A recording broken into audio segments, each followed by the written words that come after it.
step in the job search process, yet many people don't write one or put in the time to write an effective one. So how do you write the perfect cover letter? This short video will give you the necessary steps to create an effective cover letter that lands you interviews.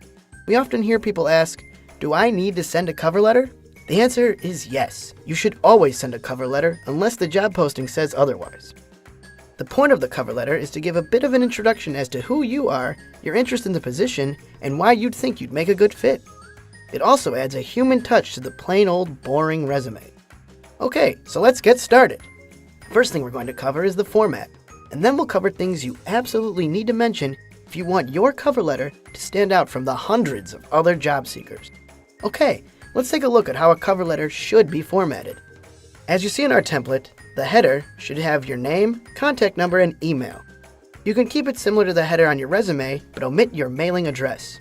You should then include the receiver's name, title, company name, and address. If you can't find the name of the hiring manager, don't include it. You can start the letter as Dear Hiring Manager, but always try to make an effort to find out the hiring manager in charge. You should try to keep your cover letter between half a page to 2/3 of a page long. Remember that most employers spend less than a minute going through your resume and cover letter. No one wants to read an in-depth, page-long cover letter. 3 paragraphs is a good length, and we'll go through what each paragraph should contain. We'll then show you an example of an excellent cover letter. Paragraph 1 should be an introduction to who you are and the position you're applying for. Include where or how you found the opening, the title, and job ID if there is one. You should also lead into the next paragraph by stating a brief summary of your qualifications or your interest in the position. The second paragraph should discuss your qualifications and achievements which show why you're a good fit for the position. Remember that you want to stand out from the hundreds of other candidates that are applying for the job.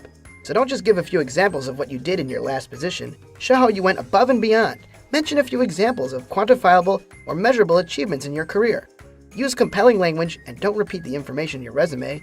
Try to bring your experience to life, and this will encourage the reader to look into your resume in more detail. In the third and last paragraph, close out by saying that you feel you're a good fit based upon your qualifications.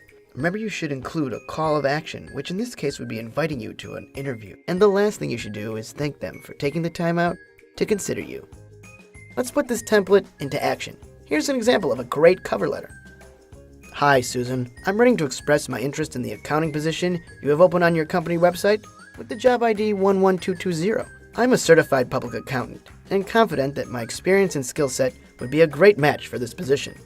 I have a strong knowledge of accounting principles backed by experience I have gained in the last 12 years. In my previous position, I managed the accounting of a financial consulting firm with over $30 million in revenue. I not only met expectations, but exceeded them by increasing cash flow by $4 million. I helped achieve this by changing our account receivable policy and negotiating better contracts.